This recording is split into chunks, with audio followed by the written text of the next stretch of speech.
Okay, so this is the start of a project I was asked about some time ago, and I thought I'd do it to coincide timing with Christmas. I thought it's going to be very much about looking back at how Paladins began in World of Warcraft, how I began in World of Warcraft, and following our joined pathways towards Warlords of Draenor and beyond, looking ahead to Legion. And when I thought about how many parts this would end up being in, when I compartmentalized, this will lead it pretty much up to Christmas. The last part should come out the weekend just before Christmas. And I'm theming it on a Christmas carol. So it's going to be a Paladin carol because we've got big changes coming. And in order to redeem ourselves, we're going to be visited by the ghosts of Paladin, past, present, and future. And obviously, this all starts in vanilla. And of course, it is impossible to talk about vanilla without a vital piece of equipment. We're going to need our rose-tinted goggles. Good. So, how did it all start? I actually do remember quite a lot. I think the expansion you started the game in is probably going to be memorable. It's a bit like the person who was playing the Doctor in Doctor Who when you first started watching it. They're pretty memorable.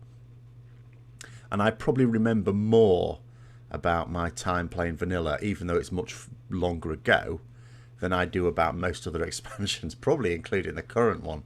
And I've recorded a fair amount of that.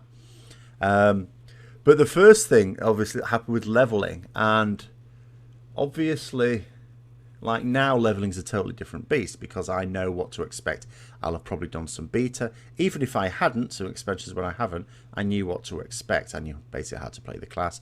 I just had to adapt to the new way of doing it. But when it was new, the whole game was new. The whole concept of MMOs was new to me. Oh my goodness.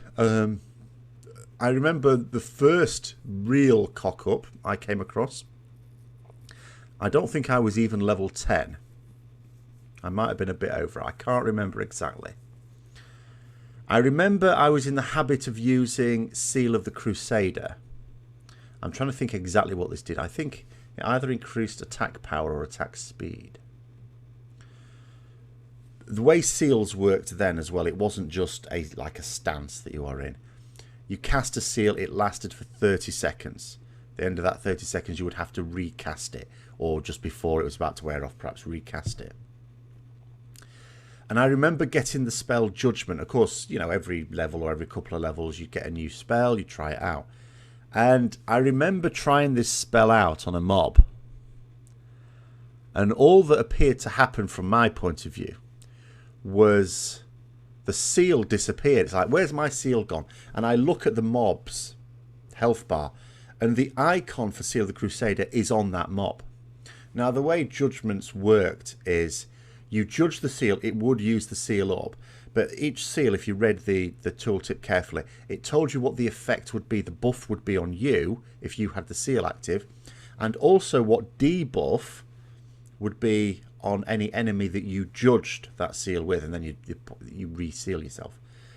But from my point of view, as a complete noob, I just looked at it and thought, why am I giving my buff to this enemy that I'm trying to kill? And so I instantly took judgment off my action pass and never used it again. Well, obviously not never, but throughout leveling. It wasn't until I got into radio I realized, oh, actually, this is a good thing. I should use this more often. So yeah, I didn't use judgment all the way through the rest of leveling. Complete idiot. Choosing talents as well, completely clueless. I was just going, oh, this looks good, and then you go to another one. Because you didn't pick a specialisation like now, for any that have only been playing for the past couple of expansions. You get to level 10, you pick your specialisation, what you're going to be, and then your abilities are along those lines. Everyone got the same, well, within a class, you got your same abilities. You didn't choose a spec, you just chose talent. And, you know, obviously the best talents were the ones at the bottom of a tree, so you wouldn't spread them out evenly. You'd want to focus on one particular tree, and that was the spec you were. But you would get talents in other trees. But I just was going all over the place. And yeah, and weapon skill as well. Weapon skill was a thing. and you had to level it up. And if you got quite high level, let's say you got to about, let's say level 30, and you had no weapon skill in one-handed mace, and you got one-handed mace, you would be missing mobs of your own level with it, like Billio, while you skilled the weapon up. I mean, So I remember cycling weapons. I thought it's important to keep my weapon skill up on all possible weapons that I can learn. And you had to go to a weapon trainer to learn these skills as well. Same with abilities. You go to your class trainer to learn your abilities. So every time you got a level, you were off to Stormwind again. I was Alliance to learn, see what I could learn. It wasted a lot of time. It took me so long to level. And it wasn't just because of that.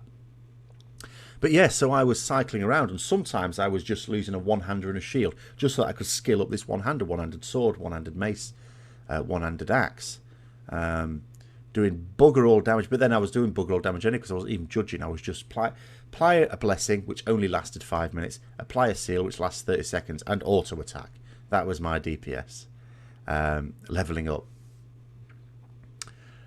So yes, the next sort of major memory, I mean, I remember an awful lot of bits and pieces like grouping up, but not Paladin specific. First main Paladin specific memory I then have is at level 40. Level 40, you were able to get a mount. It's not like level 20 like it is now, or you actually get it level 1 if you've got the heirloom one. Now, most people would have to pay, and it would be a significant amount of gold at the time, because often you managed to find ways to spend your gold, so you didn't really accrue that much. And I was told for the Paladin there was a quest to do. So I remember getting to level 40, and I remember exactly where I was. I was on the island of Stranglethorn Vale with the water elementals doing that quest. And I remember not being in a massive hurry to go, because Stranglethorn Vale was the perfect place to be questing, to get you wanting a mount, because it was a really long zone. You'd start off on the north of it. I'm not sure what it was like for Horde, but Alliance, you'd start off on the north of it in the first few quests there with Hemet, Nessingwary and all that lot. But you would have to go down to Booty Bay as well really early on. It wasn't just like you started at the north, those were your quests when you were like level 28, 29, and then you work your way down. You still had to go down to the bottom to Booty Bay to pick up quests and to go and see people and things like that. And you'd be running there. It'd take a hell of a long time, and you would see people riding past, because Stranglethorn Vale covered a wide range of levels from like late 20s to early 40s. So you would see every now and then someone going past you on a mount, and it really got you envious, and it really got you wanting your mount. So you'd have thought I'd have got straight back, but no, I just thought, well, there's a quest waiting for me. I might as well finish this quest off. So I did. I spent another half an hour or so before I went to Storm and said, okay, what's this quest then? So I go to this guy in the cathedral, and he says, read this book. So, okay, click the book, read the book. Okay. So then he says, okay, I've read it. What do I do now? And he says, here you go, here's your mount. And I just thought, what? That was it? That was my quest? I just had to click on a book. So I got my mount. I thought I could have had this half an hour earlier. But yeah, that was a really good feeling as well, because it didn't cost me anything as well. You know, there were plenty of other people got to level 40, couldn't afford their mount. Paladin got it for free. It was for free as well. But then, of course, when you got to level cap came the epic Paladin mount quest. Now, this was a different beast. I didn't get this for a long time after I was level 60.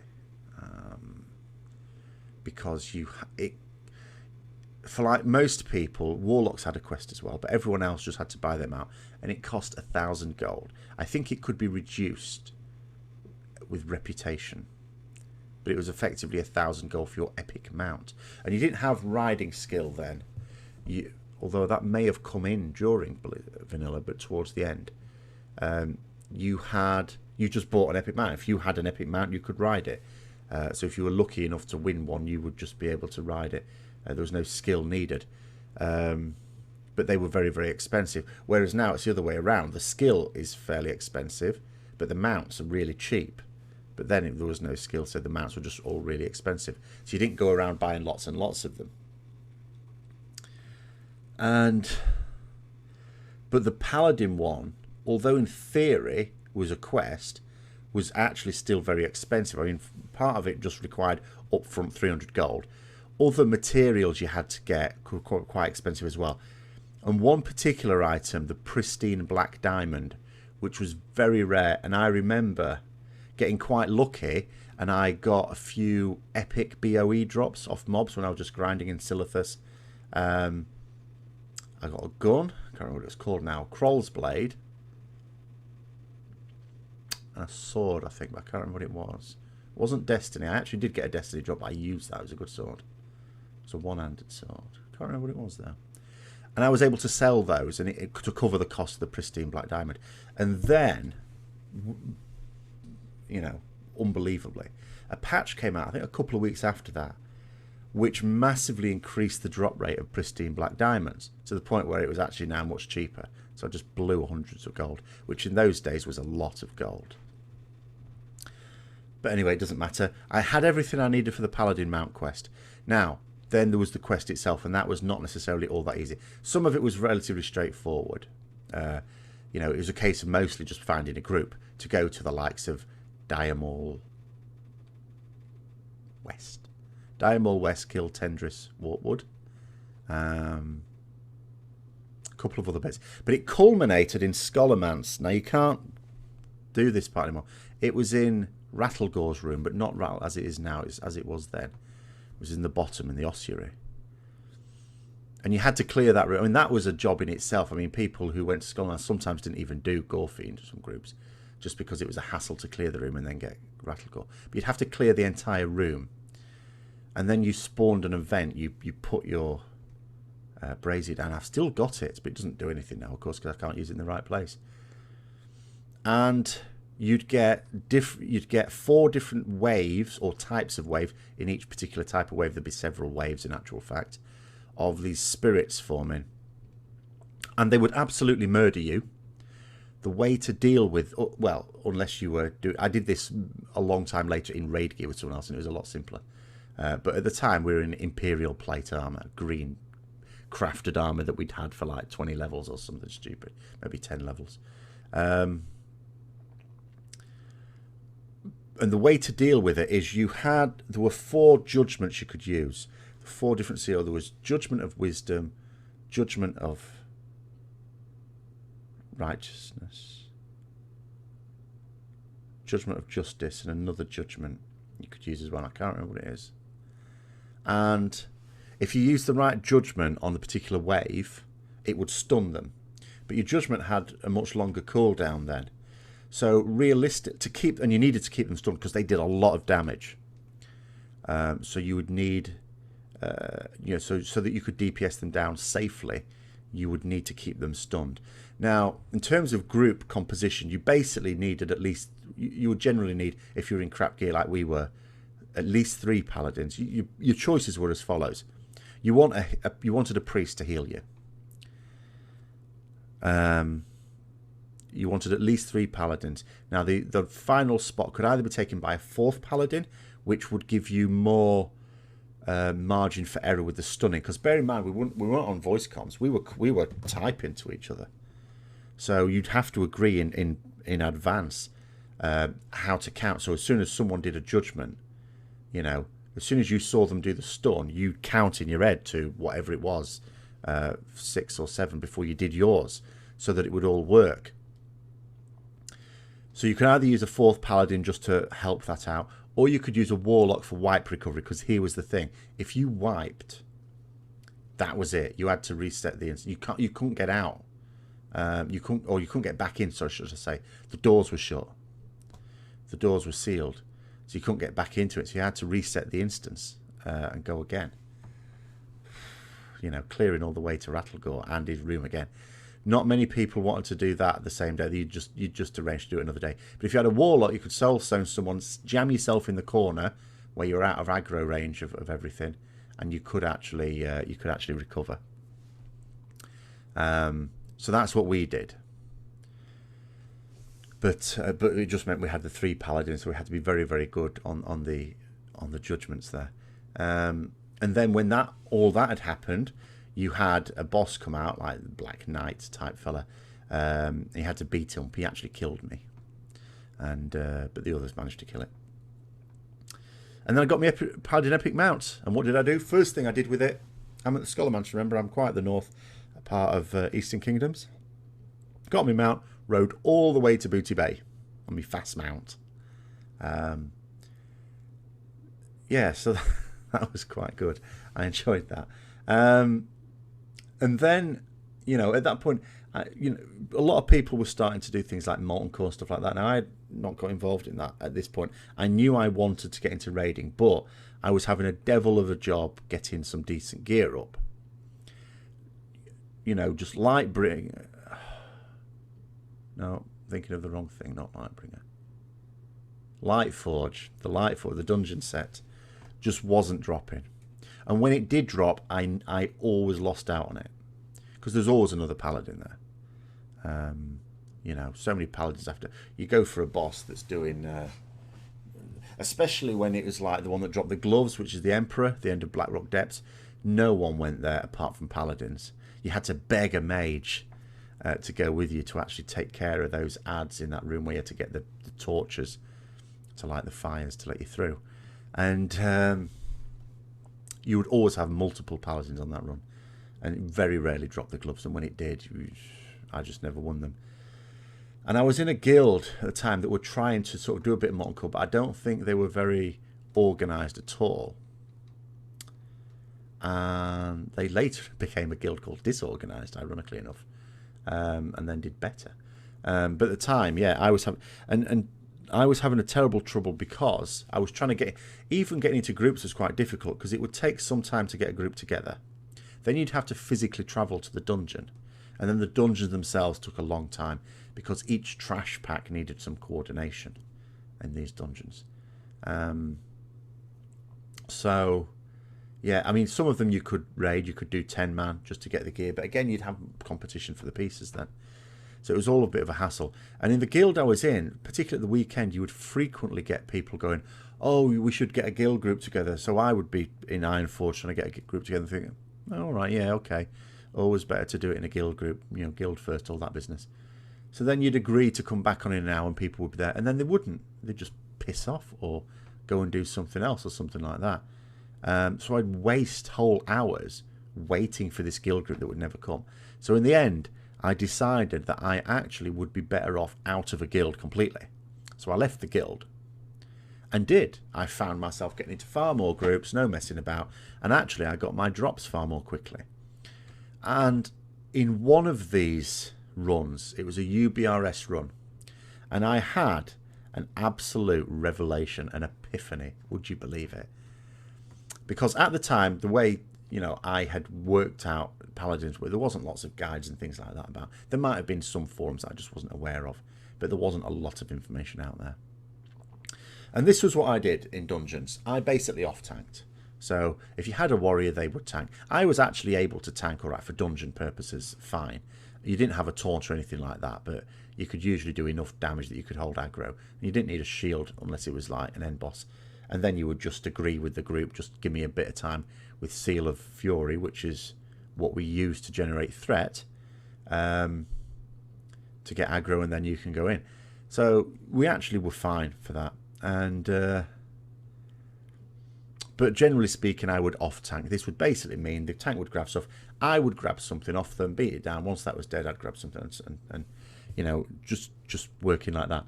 And I was in this UBRS group, and there was a druid and a priest healing. And, we're going through the run. And I keep noticing there's another paladin in the run as well. And I keep noticing he's stood at the back just healing. And I thought, what's this idiot playing at? Because I'd cast heals before in an emergency. Sure, I'd cast a heal. A holy light. Does bugger all. Absolutely sod all healing. Uses all my mana. Very little healing. Absolute emergency situation. Maybe lay on hands, but lay on hands had a 1 hour cooldown then. And drained all your mana. So I thought, this pillock. But the run was going smoothly, so I didn't say anything. But I was thinking to myself, why isn't he with me, off-tanking, helping this go smoother? But the run was absolutely smooth. Everyone was delightful. You know, there was none of the aggro you sometimes get in pugs. It was going swimmingly. So I thought, yeah, don't rock the boat. And then we got to the last room, and just before we started, we killed the first couple of trash packs. And then someone needed to go to the toilet, so we had a bit of a break, 5 minutes. And I looked through the damage meter, specifically the healing meter. And I looked at this guy and I thought, shit, he's doing loads of healing. He was out healing the priest and the druid. And your initial thought goes, well, the priest and the druid aren't doing very well, but in actual fact, that's not true, because it was a really smooth run. And I looked at him and thought, how is he doing that? If I did that, I'd cast a couple of crap heals, I'd run out of mana. So I inspected him, I looked at his gear, and he had all this male intellect with healing bonus gear, and he had this cloak called Hide of the Wild. And things like this, and because it wasn't raid gear, you know, that's what you might be thinking. Maybe he was being Morton Core, he's got raid gear. No, it was still blues. Apart from Hide of the Wild, which is an epic, but it was a crafted cloak. And I looked at it and I thought, oh my god, paladins can heal.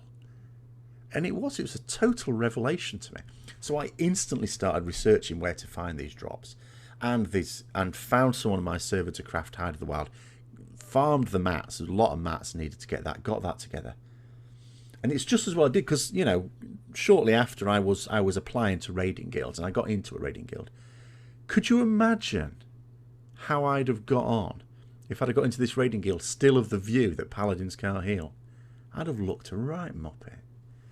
But fortunately by then, you know, I was up on it. I'd done some healing myself, I'd got some practice in. So I was pretty ready to go.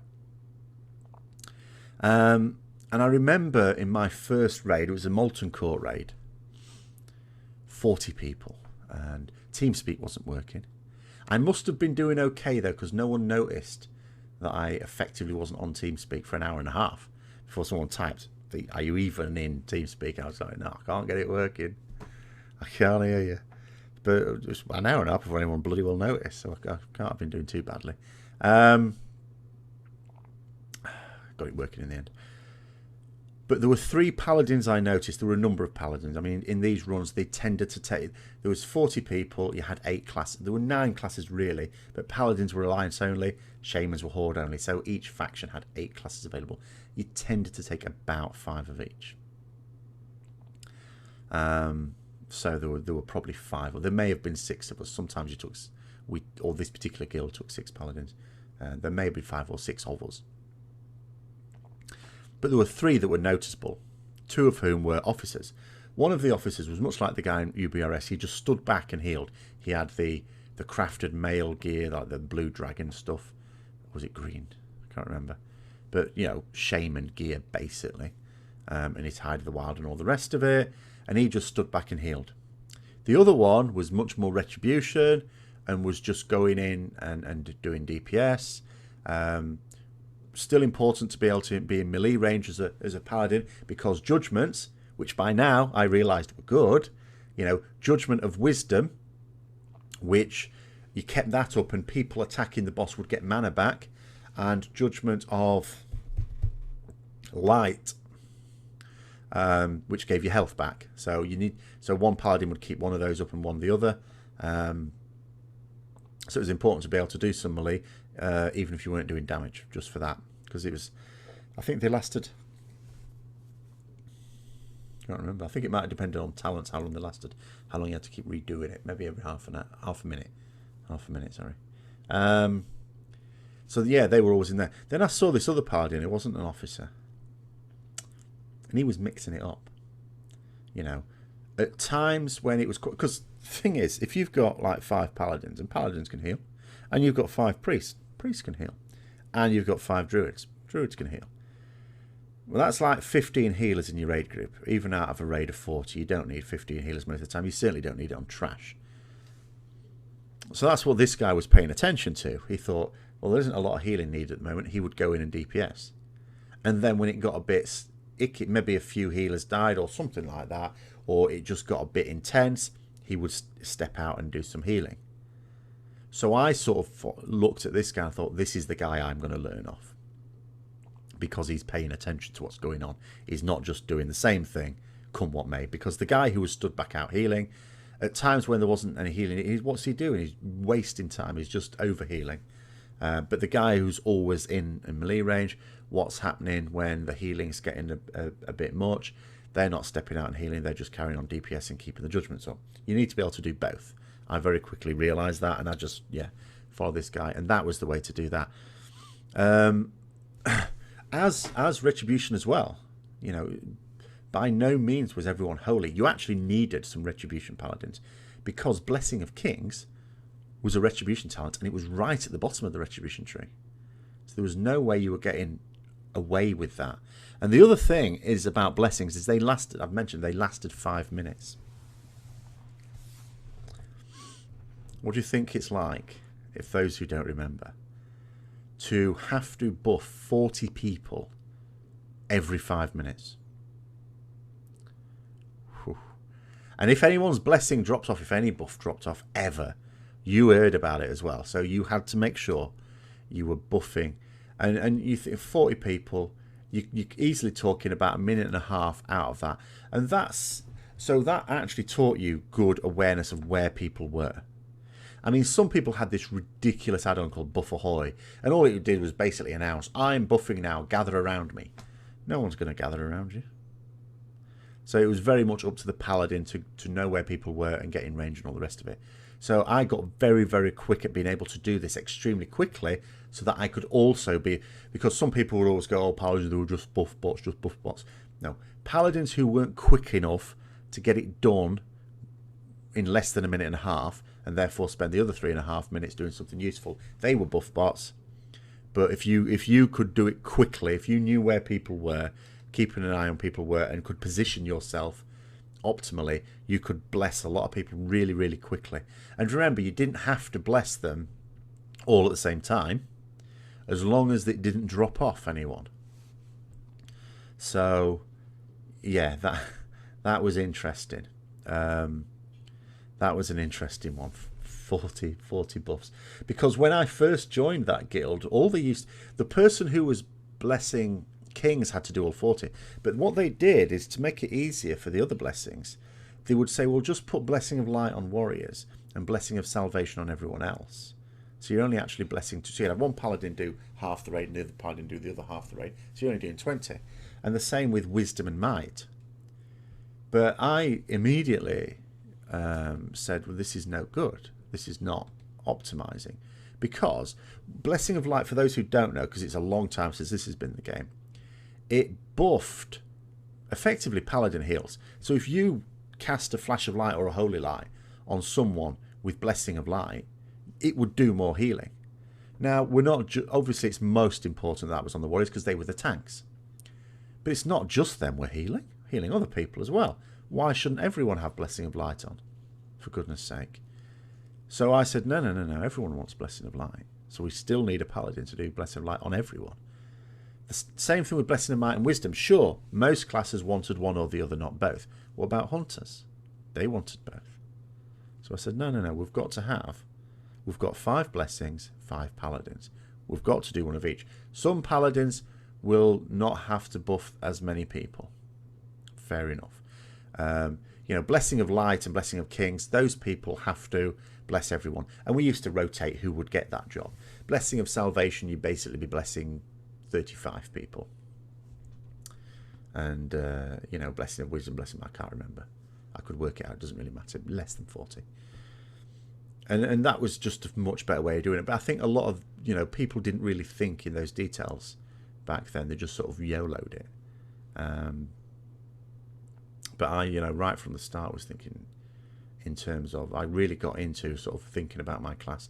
And I was very much one of those people who used lower ranks of healing spells on my bars as well, for when it was needed for more efficient heals where I didn't need to do as big a heal. Which a lot of good raiders did. And then, I mean, you could actually do a mixture of things. For the first tier, I would even say the first 2 tiers, you could actually it was hard. The thing that made it hard to DPS, people think, oh, the Retribution Paladins weren't very good at DPS. There was actually nothing wrong with the toolkit. It was dull. It was absolutely dull. There was nothing to it. But you could. The thing that stimmied you was blessing 40 people every 5 minutes. If you could get out of blessing duty, then you were absolutely fine. I remember on one fight where you at least got out of healing duty, lower Theb in Naxxramas, and this is the end of expansion. Now, the thing is, like, the reason why you were able to DPS and heal and tank all with the same spec and all pretty much with the same gear early on was because no one had very good gear, no one had optimal gear, so you were actually okay. As long as a Retribution Paladin, again, another thing, we had this ability called Vengeance. Every time you crit, you got a stack of Vengeance, and it could stack up to 3 times, and each stack gave you 5% extra physical and holy damage, so basically 5% extra damage, because all your damage was physical and holy, unless you had like a fiery enchant or something like that. But in terms of your actual class abilities.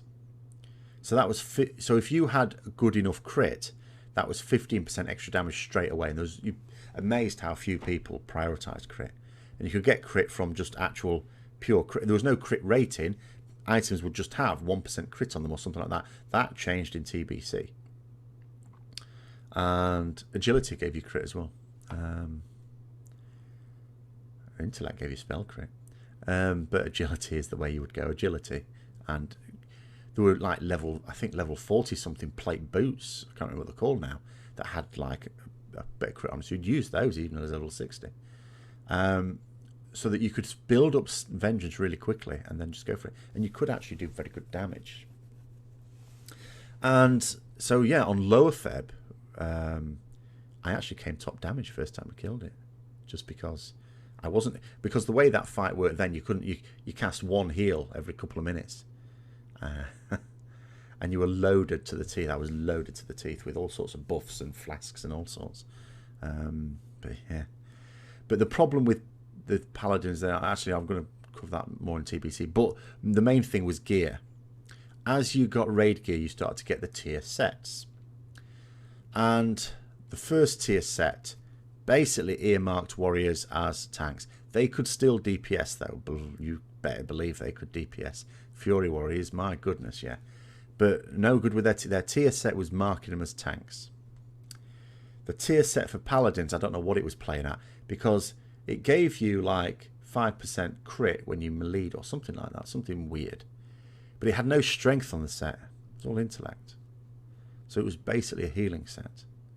Judgment, the tier 2 stuff, did have... It doesn't now, but it did have strength on it then. So you and spell damage... And it wasn't healing bonus either. It was spell damage and healing bonus.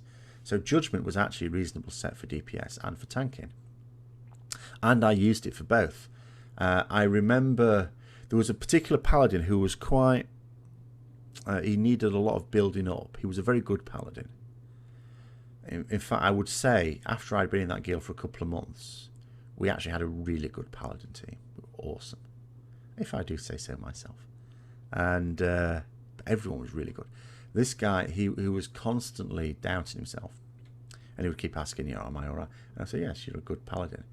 And then one time something happened, and after that I always said to him, you're a great Paladin. Because it was on the trash in Blackwing Lair after Firemaw.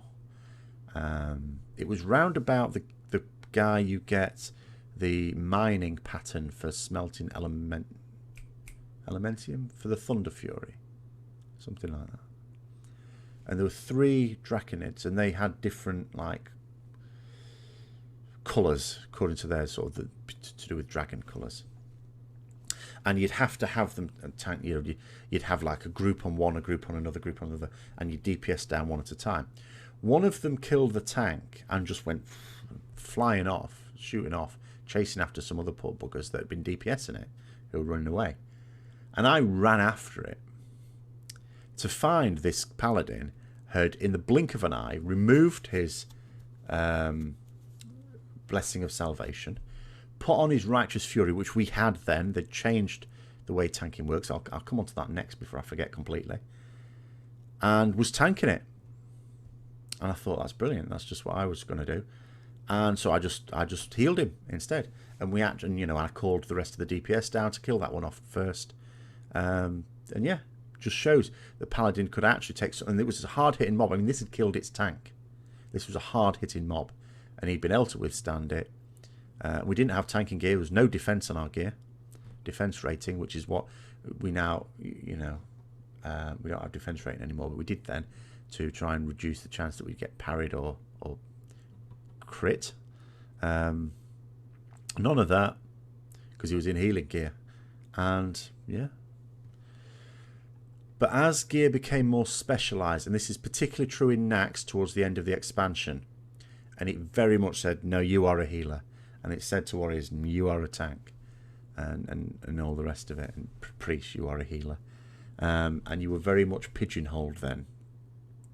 So there was no way in that same gear you were ever going to be able to switch to DPS. There was no point. You were just stood back healing.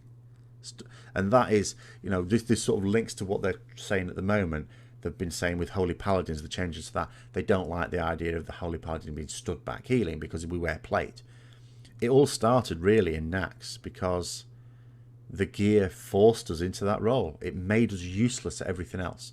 They also changed the talents. There was a big patch, and I remember it very. I don't remember the number of any other patch unless it's a recent one for its significance. But I remember this one, patch 1.9. There were a lot of patches in vanilla. 1.9 brought with it many good things, but a few things that I lamented as well. It changed the talents completely. No longer did you have to go to the bottom of the retribution tree to get Blessing of Kings. It was sort of along the second tier of protection or something. So, and you were encouraged more to go holy. So that's what you did. So you went holy instead. So that took away some ability to do DPS. And tanking, come to that. The gear itself was much more in terms of you are a healer. There was absolutely no point in doing anything in melee. No point. Stand at the back with the rest of the healers. Because there was no point in doing anything else. So this, as I say, in my first raid day, when I saw, oh, it's a good thing to be able to go in and DPS when you can and then drop back and heal when that's needed. Couldn't be done by this stage of the expansion, which was really effective thing to do in Molten Core. Totally pointless in Nax because you'd be doing nothing. Except on Lowerthare, where I got to use completely different gear, got to use my Avenger set from AQ40, and yeah, showed that you can actually beast the damage if you weren't having to do all the other things. But it was just a very boring rotation because that's all it was. It was just a rotation. But yeah, onto tanking. Before I forget, then the way this worked, we didn't have a taunt. Only warriors had taunt, and that could be resisted as a spell. It could miss. What we had was something called Seal of Fury. So if you were in Seal of Fury, your attacks, the seal itself would do no damage, but it would your attacks would generate more threat. But it would take quite a while. It wasn't as good as Sunder armor for warriors. So there's two ways you would get a paladin to tank in raiding. The first way, I'll give you an example, is like Major Domo in Molten Core, where you'd grab one of the elites, you take it to the side, and you just hit it, and that would be the last elite they would attack because they'd need to give you a good few minutes to build up threat that wouldn't be instantly ripped off you. The only other thing you could effectively tank as a paladin was groups of stuff. So we were used to tank the imps, for example, on the way to Lucifron. We were used to tank the core hounds just before Magmadar, isn't it, the second boss? Because Consecrate was really good for that. AoE, you know, yes, Consecrate was very, very good. With Seal of Fury, of course, up. And they didn't hurt. They didn't do a lot of damage, so you were fine. And then in 1.9, they brought a few things. But one of the things, they got rid of Seal of Fury and gave you Seal of Righteous. Or no, Righteous Fury, sorry, behave yourself. Righteous Fury, which is, as we have now, it just means all your attacks is just a passive thing. You don't have to be in a different seal. And it just means you'll just generate more threat. We still didn't have a taunt, though. That came in TBC. So there was only one reason for ever really going any way down the protection tree. back then. And that was because there was a talent that could increase your Blessing of Salvation to 15 minutes. Which I can tell you, when you were having to bless people every 5 minutes, 40 people, was a bit of a godsend. If you're on Blessing of Salvation duty, I did. Most people didn't, because you change it around anyway. But I did know one Paladin who went down there just so that, and then they had a good argument for being the Blessing of Salvation person. Another thing 1.9 brought with it was greater blessings. What these were first of all, they were blessings that lasted 15 minutes. Now this could be greater than the duration of most fights. The odd fight might last about 15 minutes, but most fights would be done. So you'd have to bless at the beginning of the fight, and you wouldn't have to do it during the fight. That was really good. The second thing is, it used to reagents, so you have to stock up on these reagents. But if you cast it on a person, it would bless everyone of the same class in that group. So you now only had to do your blessings 8 times and once per fight. And if you're on trash, just keep it going every 15 minutes. That was a huge godsend. That was at the point at which Paladins were then really able to start doing very good things, because you weren't having to worry about these blessings all the time. We could abuse them, in fact. It allowed us more time to think of ways of abusing our blessings. Because you sometimes get into little fights, like, especially if you die, you know how it is when you die and you're asking for a buff. Now the way is, it's the same with anyone's buff. You just have to press it once and it buffs the whole raid. It's magic, and some people can't be asked even to do that.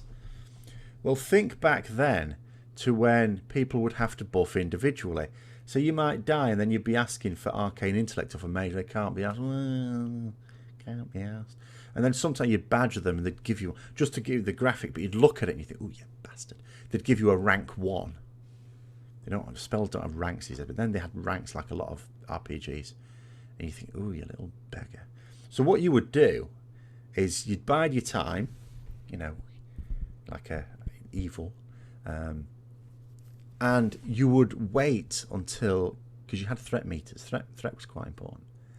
You would wait until they were second on threat, and then you would put Blessing of Protection on the tank, and the boss would go and muller this mage. Unfortunately, several mages, especially during Molten Core, were frost, so if they were quick enough, they'd ice block. And the good thing about this, you didn't often get shouted at as well for doing this. Nowadays, you get shouted at for engineering someone's death during a fight. But if it's on farm or trash, something like that, which is funny, because you had 40 people, you had more than enough people to deal with it. If it was on progress, obviously, you wouldn't do that. But if it was on progress, you would just sit there and say, we ain't pulling until I've got the proper blessing, or the proper buff, sorry, arcane intellect or something. But yeah, you're able to abuse that. Mostly this was directed at gnomes. So gnome mages, we used to sort of try and bop the tank to try and get them killed. Gnome warlocks, it was the opposite way round, or warlocks in general. I used to organise the Paladins to try and save the warlocks when they wanted to die. During a wipe, they would try and hellfire their health away so they didn't get a repair bill. So the Paladins used to take it upon ourselves. We assigned a little game during a wipe. We assigned ourselves to a different warlock and would go and heal them until the boss killed them. So it became a little game. Could the warlock find somewhere to hide and hellfire themselves dead before we got to them? I will remind you, just because I play a paladin doesn't mean I have to be nice. Remember what the saying goes, lawful good doesn't necessarily mean lawful nice. But yeah, stuff you don't do anymore. You can't do this sort of stuff anymore. Rose-tinted goggles, I can say this.